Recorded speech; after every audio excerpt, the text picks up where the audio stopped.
All right, Abuja, thank you very, very much for staying with us. 10 minutes after 4, I did mention, or we did mention at the start of the show, that at 4 o'clock hour, we're going to shift gear. And the conversation, 3 o'clock hour is usually very intense because we talk about national issues and things happening in the country. But you know what? We're going to get it also from another perspective, looking at a guest who is with us in the studio and the works is done around some of the things we've talked about. And who knows? The future apparently is bright with people like him who's got so much to offer Nigeria. Talking about none other, I did mention who we're going to have, right? The cat is already out of the bag. We have with us in the studio one who can confidently call an anti-corruption activist. Is the founder and CEO of Connected Development, founder of Follow the Money, a social accountability initiative, and just a lot of things, from Not Too Young to Run being part of the coalition, to women, girl child education, Malala Fund education member. Do I put it that way, Hamzy? Yeah? Advocate. Malala girl child education advocate. I know when we went to meet you for I Beg to Differ debate, you were like, are there girls there? Like, yeah, education, yeah, all right, I'm good. I'm like, thank you. Thank you. You did great. You did great yourself. Thank you very much, Hamzy, for making our time to join us. Good afternoon. Good afternoon, and thank you for having me. Yeah, and it's important to start with the congratulations. One of the Chevening, I mean, it's not easy for you to make out time to go to school, but it's a big deal also, given the fact that it's a Chevening-sponsored program, to making out time to say, all right, I have done so much, but there's still room. Let me go and get the education for it. Was that what informed it? So for me, I think so first. So, humility is good. I know. With everything I've done, I only have a BSc. And interestingly, my BSc, I studied 10 years in the university because I 10? Yes, it took me 10 years. Whoa. Including strike, but I dropped out 4 times. And this is a story a lot of people, Okay, this is breaking news. Yeah, I dropped out 4 times. So I dropped out first because of work. So there was this time, we're writing exams in school and I got an invitation to the United Nations to speak. And I looked at the invitation from the UN. In New York. I looked at my timetable in university. I say, no, I'm going to New York, And that has happened a couple of times. Even there was a time I was supposed to also write the exam. You sent me an invite to address heads of state and heads of government. I said, let me build my career, So it took me 10 years, There was a time I had like multiple carryovers. I will not give you the figure. Maybe I'll put it in my book. It was a lot of carryover. But I think my school, and this is me giving them a shout out, they were supportive. Because ideally they will rusticate you, but they were very, very supportive. Of course, because they know I'm also popular and I have influence, but they were kind and supportive to me, and I'm grateful to them. That's the University of Abuja, and I hope they don't change the name. Well, they have, but they haven't, technically, because the name still we'll change it back. University of Abuja. We'll change it back. When the time is right. I feel like there'll be a lot of change backs that will happen in the near future.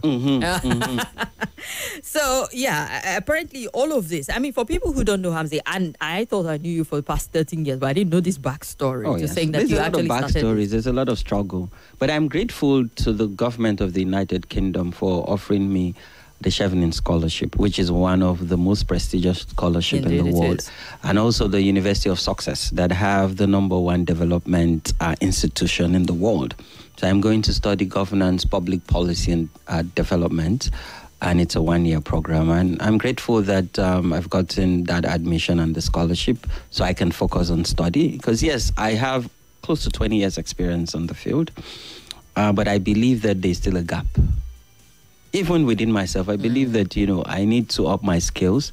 But most importantly, because the thing about educational environment, it's not just about education. It's also about networking. Yeah. It's about making friends and learning new things from people from around the world, because that's an institution that brings everyone from around the world, And the United Kingdom have a very vast cultural dynamics, So for me, yes, and I also visit a lot of cities in the UK while I'm studying. You're saying as if you're not a traveler. If you listen to Hamzy, you think it's the first time he's going to the UK or traveling. He's literally been everywhere around the world, but you still bring that childlike excitement to say, okay, that is still something more to do. Well, because again, there's grace in humility, So for me, I must remain humble and simple in how I approach life. But yeah, I'm grateful. When I saw it, I think it was on your Instagram handle. You're not like, would Hamzy have the time, really? Because I know how busy you are with a lot of things. You have your hands in a lot of developmental and advocacy issues. And I was thinking, you really have the time, one whole year away from it, and just focus on that capacity building. Well, you're the going thing for. is, I must create that time because you see, if we say we want to impact citizens, we want to serve grassroots and people, and we want to inform government policy and decision making.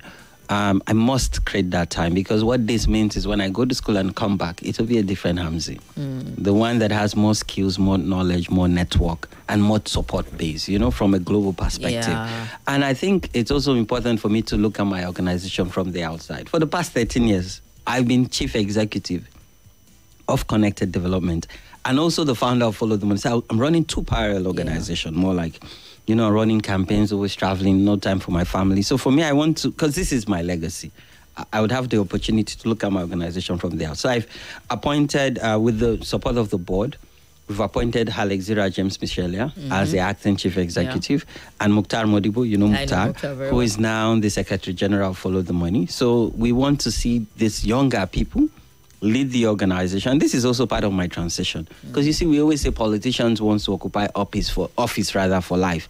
But yes, I can occupy this position for life, but I want to set an example that you can start something, grow it, and leave it to flourish. And even, go do other things. I'm still young, or maybe I go to the private sector, or go to the World Bank and make money, Or go donate into a lot government. of it to charity, or maybe go serve government, that political I mean, you've not, the last time we had Chris could talk about what the plan is, way before you decided to even step aside away from connected development and follow the money and allow the young ones to just take the reign of affairs. I know sometime back it was the EFCC, because you were big that time on following the money and accountability, and said, okay, the EFCC. So if we can amend our law to allow for a non-police officer to come in, it would not be a bad thing for you to come in. Now, this current appointment, it means they've already found a hole.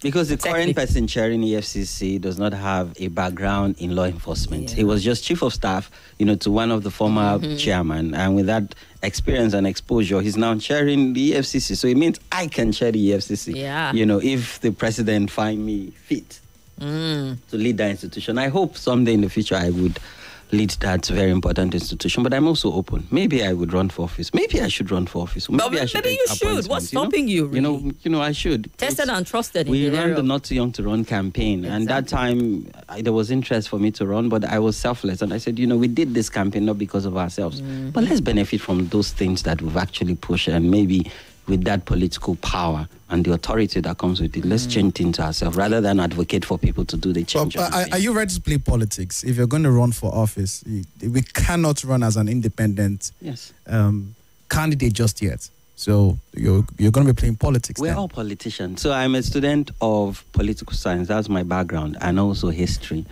We're all politicians. Every day you have to either give concession or you have to negotiate. And for me, I'm a diplomat because I've been to all of these UN meetings and we continue to negotiate. So yes, let's play politics. Yes, I'm also conscious of the fact that people lose their values, they lose their identity and self-worth. But we must get into the murky waters of politics and maybe change it. Because you see, Madam Obi started the School of Politics, isn't it? PPSG. So there's now a general consensus that to fix Nigeria, everyone must be political. So yeah, I would play politics when the time comes. I mean, we do talk with Nigerians, and every now and again, be like, when there's a complaint about political party, internal party democracy, we're like, join the parties and fix it. Exactly. And so just imagine that 30 million young people, or 30 million youth, decide today that they're joining any political party. They're forced to reckon with. And politics is about number. Yeah. So just imagine, even 20 million. How many people decided who is president today? How many? What's the number? Look at the numbers now. What did Atiku get? What did Peter get? What did the highest? It's not even up to 9 million for Tinubu, 8 point something million. So join all the numbers together. So imagine if 20 million young people, let's forget the current register, just decide, we're storming any of the political party. We're already a force. And each and every one of them have their permanent voters card and will come out in election. They decide who becomes president. So why can't we play the politics and bring sanity into it and take those values, those lessons, and most importantly, service. Because you see, politics is about service. When the Deputy Prime Minister of the United Kingdom just resigned, just because she did not declare tax, she just resigned. That is value system. Yeah. So for us, that we're exposed, and now I'm going for more exposure and teaching. Let's bring that whole value system. And you see, I don't believe in losses. When you lose, you learn. Yeah. So when you lose, you learn. You know, so let's play politics. Well, I'm glad that's a personal perspective that you have, because it doesn't look that way in politics. It just feels like win by any means necessary. No. And we see that desperation there. Because you see, in Nigeria, politics is very lucrative. Or rather, winning is very lucrative. You know, again, I cannot sound like I'm naive. No, I'm not naive. Because I've seen people who were together, like I say, were in the street, and then they get their appointments or they run for office. They change in 24 hours. Yeah. Now they move with escorts. They're in armored cars. You know, they roll with private jets. And you're like, nobody last week we did street together, you know? So I'm not naive. All I'm saying is, it's not black and white, but we can go in there and bring some level of sanity. And the idea of politics is service and inspiring people to take action. You know, even the politicians, they can't do it alone. People in government, they still need help. They can't do it alone. So why can't all of us? And you see, not all of us cannot get appointive position. All of us cannot run for office. Even if we decide all of us will run, not all of us would win. But let's ensure that there is a minimum benchmark.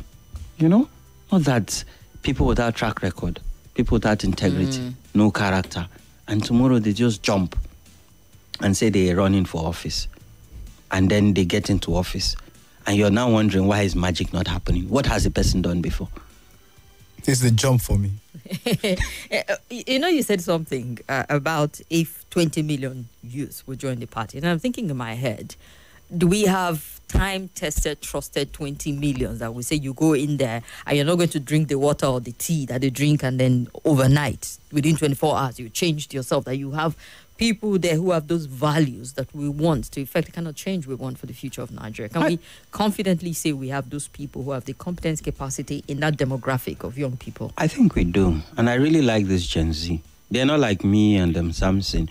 You know, when we were younger, and if you follow our trajectory, when we did Not Too Young to Run, we weren't thinking clear. When I say thinking, like, if I want to do anything, I'm diplomatic. I'm careful the words I use, you know, because... Political correctness. Exactly. That time, we didn't care. We're not married. Then I didn't have children. So I wasn't thinking. My own is, this change must happen and it must happen now. But we succeeded because we were able to mobilize people. Not only in Abuja, but we had coordinators. We have local government activists. And we mobilized millions of people that even Taraba State at that time voted no. And you see what we did in less than 48 hours. And then they reversed themselves. Where governors were carrying, I support Not Too Young to Run, and literally became a national movement. So I think we have those people. And I think the Gen Z, you know, they don't give a damn. Excuse my English. They don't care. They want change to happen. And you see, they're asking questions, but informed questions. Yes, some people will say they're arrogant, they're disrespectful. But what has respect done to us? What has respect done to us in Nigeria? It has not given us. Do we have free education? Do we have free healthcare services? You know, do we have people who they have roof over their head? Do not, young people of today have jobs? So I think we have those numbers.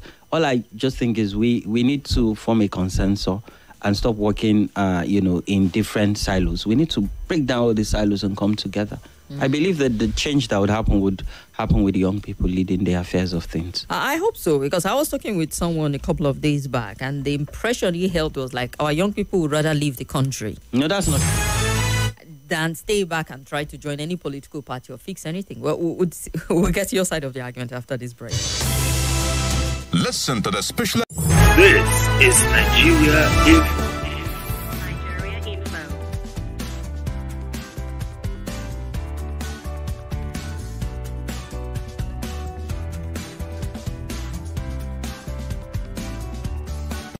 This is Nigeria Info.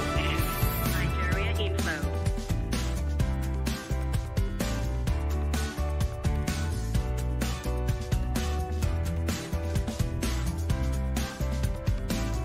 This is Nigeria Info. Nigeria Info.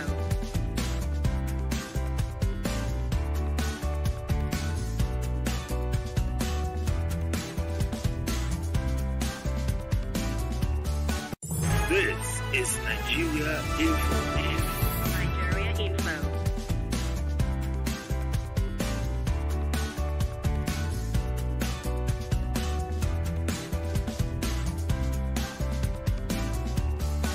This is Nigeria Info.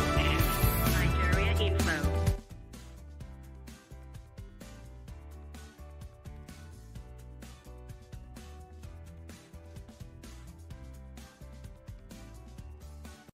This is Nigeria Info. Nigeria Info.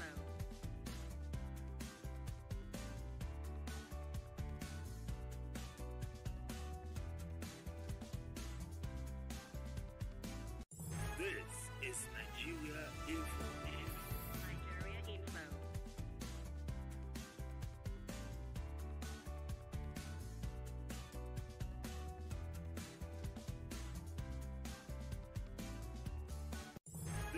is Nigeria Info.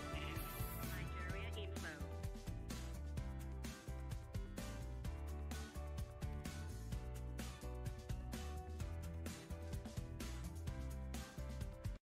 This is Nigeria Info. Nigeria Info.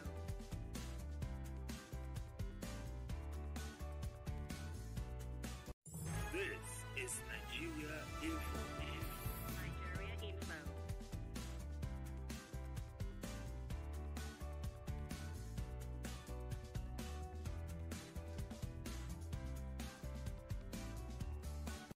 This is Nigeria Info.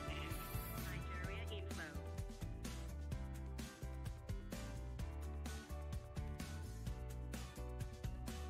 This is Nigeria Info. Nigeria Info.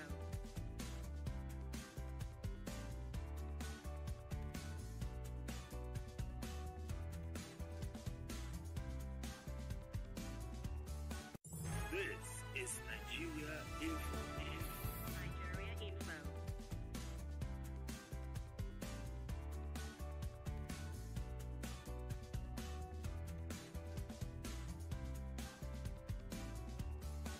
This is Nigeria Info. Nigeria Info.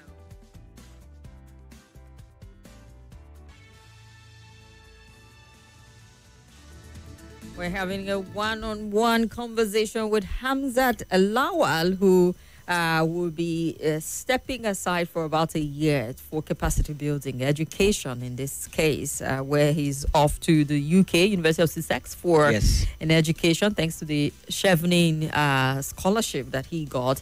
And we're looking at all the possibilities that will come out of it. I mean, Hamzy is telling us, what if? It just might be appointive position or elective. What if? Why not? Why not? Exactly. Why not when he comes back? My warmest regards to your guest in the studio, Mr. Hamzat Lawal, who is my mentor, a motivator, my role model. I follow him a lot on TV and radio, and I adore his courage and intelligence. More so, I still remember vividly the day he said on TV that the only public office appointment he would like to take up is the position of the EFCC chairman. That shows he's determined to make an important change in the system. I want to solicit his permission to allow me be a part of his change initiative. Lukman Adebanjo from Zamani Airport sent that particular one in. So, yeah. I don't know how Lukman, if he's one of those young people we're talking about, but taking us back to the conversation just before the commercial, where the impression is that the average Nigerian youth would rather just want to try his or her luck outside Nigeria. So it feels like the future is green in Nigeria and bright colors out there. I was talking with him when we saw it was Qatar. Yeah. Said young men can come in. I was like, what thing we do again? That countries are imposing restriction. A lot of young Nigerians want to go out, but it feels like more and more restrictions coming in. Perhaps maybe because from that vibe I say. But you're saying that there are a lot of them who would rather stay back. Oh, yes. So if the country was functional. There's two ways to look at it. And that's why I say perspective really matters. Some people look at Nigeria from a lens of opportunity. Some people look at the country from a lens of a problem. So if you look at it from a lens of a problem, nothing good would come out of whatever you do. You'll just be ranting and complaining. But if you look at it from a point of, there's an opportunity here for me to contribute my quota and make change. Is it not this country I started connected development? when there's been clamped down, arrests, even people getting missing because of the kind of work that I do. You know, so I've met a lot of young people outside this country. And to be fair to them, yes, a lot of people go out to seek greener pasture. I've met taxi drivers, young people. In short, it's the music that they play or the way they speak. I say, oh, I'm one Nanja. He said, yes, you know. And we blend. And I ask them, so how are you faring here? And I ask one important question. So the money you make here, how do you spend it? Over 50% of the money they make come back into Nigeria. Family, friends, Family, friends, and- sorting things. That's black tax. Yeah. Oh, yeah. They're still paying it. So, and if you meet people in diaspora, they want Nigeria to work so that they can come back. Everybody wants to come back. Because you see, I've traveled though, I don't see things. Nobody would treat you like a first-class citizen except here in Nigeria. True. Even if you go there and you maybe later you now get dual citizenship. But nobody would treat you like a first class, even with your dual citizenship. Either your whatever country passport. Only in this country that truly you'll be honored, you'll be respected, and you'll be treated like a true son of the soil. So, again, it's perspective. People have their opinion. I respect their opinion. But I believe that the current crops of young people that we have can really change the tile or turn the tile. You know why I say? Because perhaps maybe it's a narrative issue that we need to correct. I agree. Also. To saying, for a long time, the narrative has been people want to go. So the average young person is thinking that's the popular thing to do. No. Maybe we should all leave. Perhaps it's... See, Kim, you see, when people talk about migration, and I'm glad that, I informed some migration policy at the UN level when I was about 24, 25 year old. It's no crime to migrate, though. It's not a crime. Human nature, we will move. The only crime is you have to migrate legally, not illegally. And when you also migrate, the country that you're going to want you to add value. Either you're adding value on manpower or your skill. Because they will tax you, even if you're getting paid. Nobody in Nigeria will not get appropriate system. So people see migration, green patch. It's, because Nigerians were allowed. But when you look at data, we're not the highest. Oh, yeah. No. Not anywhere. Not in Canada, not in the US, exactly. not in the UK. Go and see go to Chinatown in America. You think you are actually in China. Or go to Canada and see the Indians. You understand? So what people say, it's just that we're allowed. So again, if you want to migrate, it is your right to migrate, to go anywhere. But what's important is either you're in the country or you're migrating, let all of us add value. No, it's not. You've hit the point. It's not even about the migration aspect. It's the fact that mindsets of the average young Nigerian need to be recalibrated to saying people need to stay and fix this country or go, get the capacity, come back or invest some of your money with that intention of we need to fix back home. Like you pointed out, this is where you're number one citizen. Straight up. So the mindset needs to be, how do we fix it? Do I need to go somewhere and put my money back, or need to come back or invest in the people who are staying back to fixing Nigeria? I think this is where I feel like we don't talk about that. I agree. I think this is where the National Orientation Agency needs to come in, because we need to design a long-term program to say, even if you want to migrate, and let's not call it Japa, because Japa sort of... It's not popular anymore. No, you understand? It is. Is this the popular? It is. I know with countries and their regulations. The Japa. Yeah, so maybe, NOA needs to come up with a campaign and, bring people to amplify this message of re-engineering the mindset, and Kim, come to think of it, this is not advert, but have you been to Everite Diagnostic Center? No. It's in Wusetu. Now they're in Abuja, they're in Enugu, they're in Port Harcourt and Lagos. It's a young man that owns the place, and so I got talking to him. He said he was in America for 20 years. He was in a science laboratory where they do testing. I know he just say, come on. He has already get a lot of knowledge and skills, and he has made money. He came back and he set up, and today is number one amongst others. So again, it's okay to go, learn skills, build yourself, save money, come back and set up an industry, So again, I hope NOA would take that. But the young people here, this is the only country we have. This is the only country that we're proud of. And anywhere you go around the world, now the Nigerian passport. So nobody cares if you're a Hausa, Igbo, Yoruba, you're a Muslim, or a Christian, or you're a traditional worshipper. So can I have your Nigerian passport? Exactly. Nigerian passport. So sometimes I say I hope every Nigerian can experience just traveling. Because you see, traveling itself is a way It's of education. getting... Yes, now. Oh, yeah, big time. As you enter the plane, as you land the country, when you pass border control, when you now enter a weather of -4, and then that's when you say, yeah. There's this whole... Then when you now test different cuisine, you appreciate Nigeria. Now again, you know I'm talking about -4, that's Europe. When you travel around Africa, the way people carry Nigeria and honor Nigeria, our music, our food, our infrastructure. I've met someone from Cameroon. The person came and was praising Nigeria. And I said, now the same Nigeria. So the first time I went to Cameroon, I said, no wonder.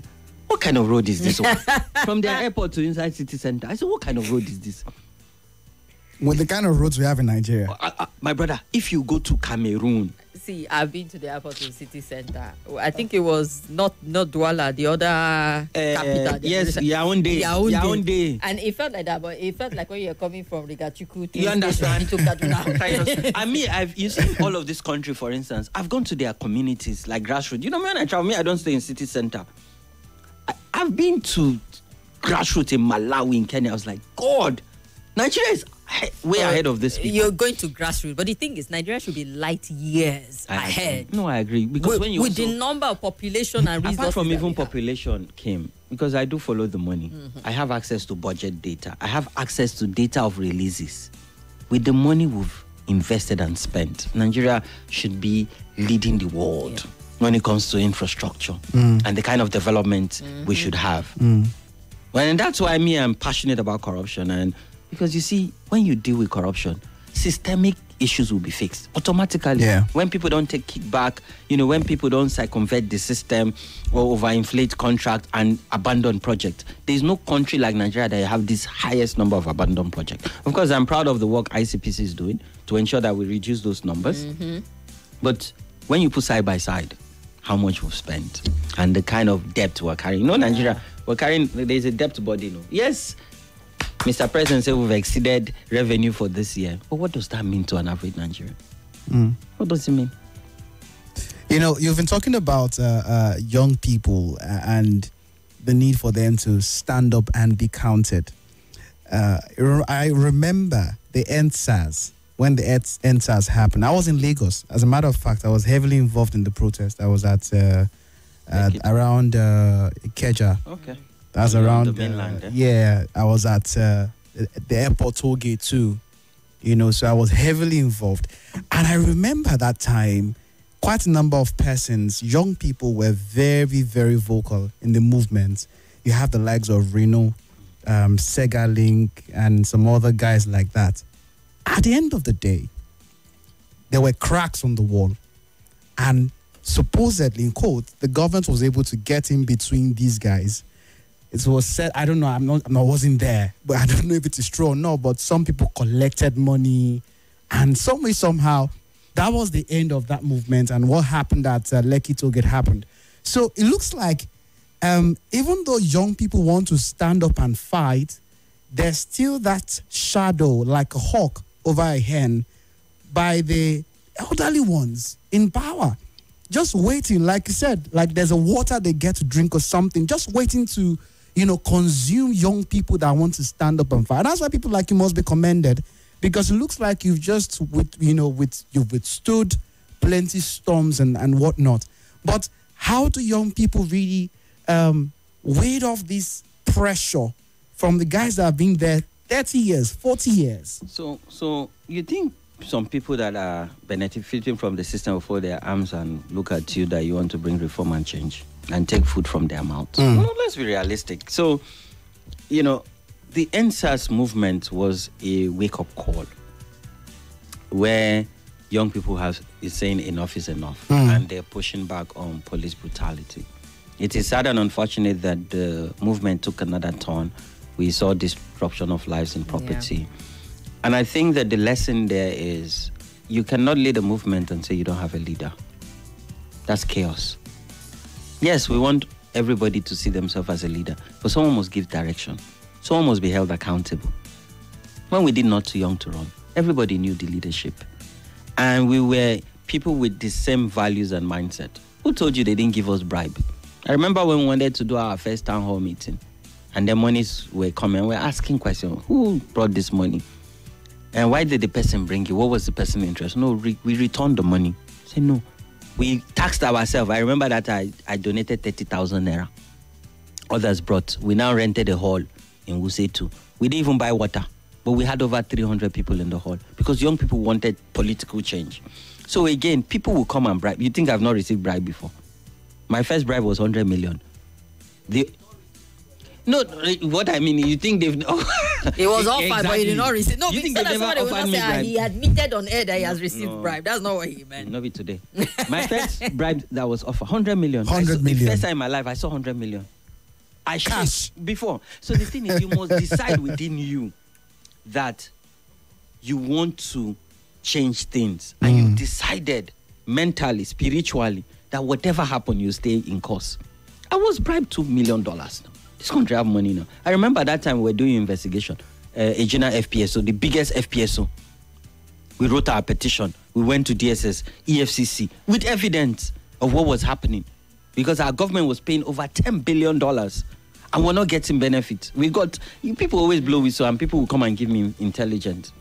We wrote petition. We shared all this evidence for investigation. They called us for a meeting. They called us, sat down and looked at us in the eye and say, you are young now. Asked, what kind of car do you drive, Seth? You are just shouting up and down. What car do you drive? Do you have a house? Of course, I don't have a house now because Abuja, where would I get money to say, okay, there's $2 million. And we're two of us leading that campaign. Moses Siasi Loco and myself. So shared $1 million. And all you have to do is just keep quiet. Don't talk. Just keep quiet. The clean cook stove, 9.2 billion. Oh, I remember They harassed me, they intimidated, they threatened me. Give me 100 million. I was still talking. What is your problem, young man? They will ask you, what is your problem? The other minister for environment, that time, that woman, she looked at me and said, you think you can change Nigeria? Who the hell are you? Who are you? Who is your father? Keep quiet. We're talking about billions here. What is your problem? Take this 100 million and go away. Go and buy yourself a nice house and a car. Yes. So, again, and see, I'm grateful to my parents for the values. I'm grateful to my teachers. Because I went to public school, public primary school, model secondary school at Sokoro, JSS Caro. My teachers instilled values. My parents were very strict. I bring a toy from school, they'll beat me. They'll beat me and take me to school, to the front of the assembly ground to apologize for doing that. And you see, I'm also grateful really to my parents because when I started, I was like a mad person now. I wasn't paying any bill. I was staying free accommodation, free food. That's why I could do all these things. So I think that we need to consciously create platform for young people where they don't have to think about how to sort their bills. So that they can think about changing their country. Because you see, sadly, things are getting more difficult now. Yeah. Because that time, my parents would not harass me. You are doing follow the money. You are just doing your mates, are they not getting jobs? And I'm dropping out of school. They say you can't be in school and finish and get a degree and go and get a job somewhere.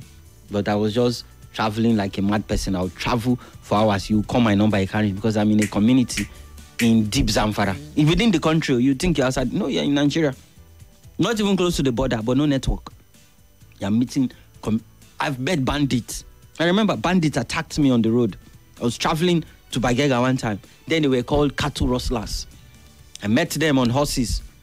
They almost killed us. Thank God that for some reason, the leader looked at my face and recognized that he has watched me on TV. And I said, no. And these people have intelligence. You think they're in the bush? But the way they operate, what are you not shows saying? that he's well orchestrated. I said, the leader, when the leader looked at me, he said, I know this guy on TV. Till they watch TV. I said, no, give him back his phone and his money. He's doing humanitarian. Don't rob him. Rob other people. In short, after they left, everybody was now looking at me like, why is that you they did not take anything from? So, but we must agree within ourselves. And we must be a collective. One person cannot do it. Oh, yeah. And I'm not saying I'm Jesus or Muhammad, no. But we can try. So that wherever we stop, others will take over and continue. And I'm not saying let's kick out all the old people. No. I believe in intergenerational dialogue and equity. I have people that have mentored me now. You think with all... No, there are people that shaped me. Ewa Eleri, who gave me opportunity. As a secondary school, when I finished secondary school, my first job was teacher, 3,500 naira in a private primary school. I'm teaching maths, English, all the subjects. Ewa, he gave me job. I just imagine one teacher teaching maths. Yeah. That's why I respect teachers. You do teachers conference as meeting. You do a lesson note. You give assignments. Only you. Ewa gave me a job. In Ewa's organization, then I see the International Center for... I remember the first time I had you on. What are you not saying? With him. Yes. And I escorted him. You accompanied That's him. how I learned to. Yeah. If you meet Ewa, he was the one invited and Hamzy came. Yeah, I always follow him. And I'm grateful to him because I can ask 1,000,001 question and he will answer me. He will be patient. He will answer me. And I'll ask further questions. And he will continue to answer me. He taught me how to talk like this, how to write. Because you see, in leadership, you must know how to write too. Because you see, communicating to some people don't listen to radio. Some people don't watch TV. Some people, they read articles. He taught me how to write, how to speak, how to compose myself, how to carry myself well. So mentorship is important. What are you not saying? Yes, mentors that have good values and that are role models, they'll shape you. The current national security advisor was my mentor. Why do you think I wanted to be chairman of EFCC? It was after I met him. I met him 7 years ago. I met him. And he took interest in me and said, I'll mentor you. Now he's very busy, very busy. So unlike before we'll sit down in his house, 5 hours. He'll be telling me stories. Yes, he has a book. He'll tell me things that are not in that book. Yes, how they wanted to kill him, how he was on exile without passport, how he survived. Told how he ran EFCC, what were the gaps. Then I became inspired and said, you know what? That institution, this man used this institution to bring change. I can do better. I can, with these lessons and mentorship. Governor Fayemi, he has mentored me. He has shaped me. No. So there are people that when you meet them, Atedo Peter side, the billionaire, yes, he has shaped me and mentored me. Father Kuka, these are people that they've experienced different side of life. And I'm grateful to all of them. That when I pick up my phone and I call them, they answer and say, Hamza, how can we help you? Yeah.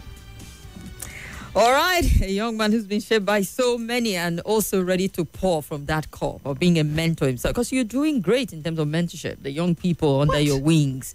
My mentees now are bigger than me. And I'm proud because that's my legacy. Home and abroad. What Those are who you not have saying? even Yes. established other stuff. And Yes, look at Mwazu in Bronu, the leading organization providing humanitarians. During the flood in Bronu, his organization donated 10 million. Even me, I don't have that kind of money to donate. He donated it to the state government account. Look at Sadiq in Yobe. Look at Abubakar in Kanu. Look at, before people say he's only Northerners and mentoring. Look at Tosi in Lagos. Look at this other lady in Nigeria. I have my group of people I'm mentoring. Because again, you must also build other people. It's a value chain and it's a 360. As you collect, in short, when you collect, you give much more. Well, I know Connected Development enough to know that it's not just Northerners. You have a diverse group of people who have come under your wings, still there and doing so much at this point in time. Let's look at some comments. Thank you so much for the great job from Imachuri in Abuja. We see you on Facebook. Lucas Almeida says, interesting conversation and great program. Kim, again, feedback. Can you please... Okay, my headset, I'm done with it. Sorry, I didn't realize that they were getting a hold back from my headset until I saw the comments there. Also, Francis Omaga Namani, all the way from Enugu State, is following the conversation and sending greetings to our guest in the studio. Let's see here on WhatsApp. Capacity. Chris Samuel Kabai Maraba. I'm so happy with your interview with Hamzat Lawal. He's someone I've met personally. He's one of the humblest young Nigerians. His life objective, capacity, and experience, as well as meticulous quality, qualifies him to be a positive leader in this country. God helping, in the next few years ahead, God will position him to be president in the country in Jesus' name. All right. Would you want to be president, though? Never say never. Never say never. Why not? Nice. Exactly. He's got what it takes, actually. So let's see here. Ashiru Abbas says the citizens of the country need to wake up and take back their country by demanding for accountability from their leaders. Motivational talk. It takes more than motivational talk to save this country. Mr. Wonderman says, awesome conversation, Kim. Hamza is an inspirational young man. Keep it up. Let's hear this caller who's been waiting patiently. 0700 951 0000. Hello. Hello. Good afternoon. Good afternoon. My name is Faram. Faron. Yes, I've been listening to Nigerian Info for so many years, but today I decided to call because of Hamzat. Good to know. You see, I am an elderly man, but my heart goes for the young ones. And the things that happen in Nigeria, most of the time, add more blood pressure to some of us who are above 60, going to 70. I don't know how to articulate so many things I want to say, but I will have to give others a chance to call, as people usually say. Hamza, this is the real, how do you put it, motivational speaking you can ever give to children. Not those other ones like, Madam, you said the other time, motivational speakers are all liars. Okay, that was what you say. Most of them are scammers. They just scam you fancy words. Yes, yes. You see, Hamza, you're talking about money. Like I said, I will give others a chance. There are so many other corruption going on. Those things you see we take, building houses for judges, is corruption. They know what they are doing. Anything politics, all these ones you see, they want to increase the politicians' money in one way or the other. They are all corruption. All right, sir. Take what they say and continue. So let's see how we can change all that. Thank you. Thank you. Thank you very much. I appreciate you. Hello. Hello, Kimberly. Good afternoon. Good afternoon, Gabriel. Abubakar calling from Gwagwalada. Welcome, Abubakar. Good afternoon, our guest. Hamza, congratulations. Thank you. You have championed Follow the Money campaign throughout the land and bed of this country, and it is a success. You are very successful, not even, if not in cash. You are not a millionaire, neither a billionaire, but your material asset will work for you. And thank you for knowing that not attending training courses in Harvard or Oxford makes a great leader. It's about your leadership experiences, exposure, leadership instinct, and you have all gathered all this. And lastly, Kimberly, you should not, and Gabriel, and even the Hamza, you should not stop using our economic backwardness as a country to reach other African countries. We have seen how Dubai effect and impact is causing ripple effect in Middle East, causing a fast economic development. So we want Nigeria to take that, to emulate that model. Thank you. Thank you. Thank you very much, Abubakar. Can we take your comment in 30 seconds before commercial? Hello. Hello. Okoro, I greet you. You're welcome. I greet you. Gabriel, I greet you. Not to call from Niger State. That's a good work, Mr. Hamza. But I want to educate the youth about two things in politics. Did you see religion, religious sentiment, and tribalism sentiment? If they can avoid it, they will go far. But if they continue going with religion and tribalism sentiment, I'm telling you, we are going to All right. be like this in the next 100 years. Thank you very much. To make that set you apart from being good to being great. My choice, Nivea Men Deep Body Lotion. This is Nigeria Info. Nigeria Info.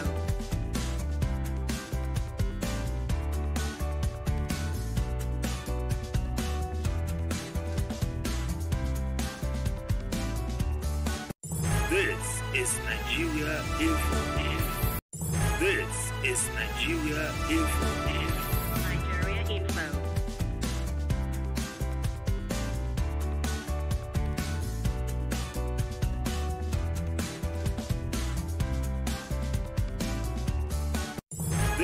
is Nigeria Info. This is Nigeria Info. Nigeria Info.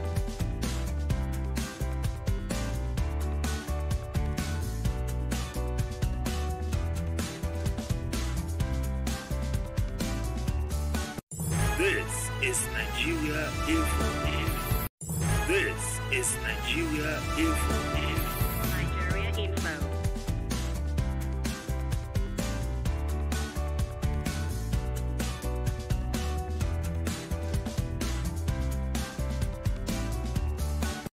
This is Nigeria Info.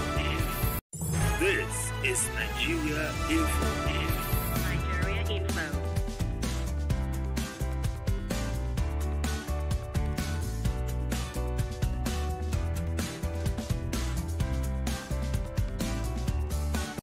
This is Nigeria Info. This is Nigeria Info. Nigeria Info.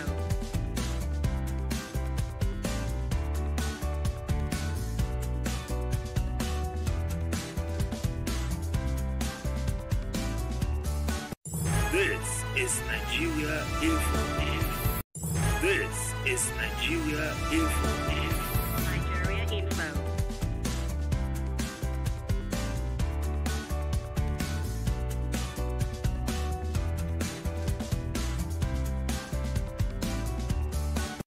This is Nigeria Info. This is Nigeria Info. Nigeria Info.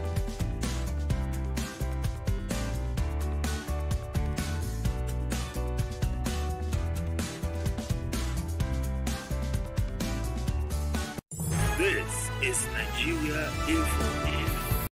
This is Nigeria Info. Nigeria Info.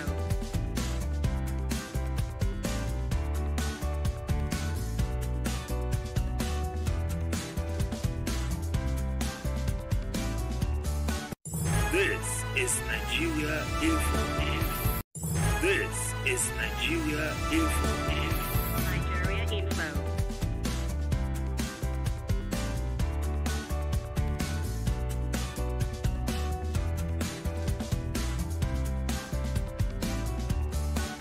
This is Nigeria Info. This is Nigeria Info.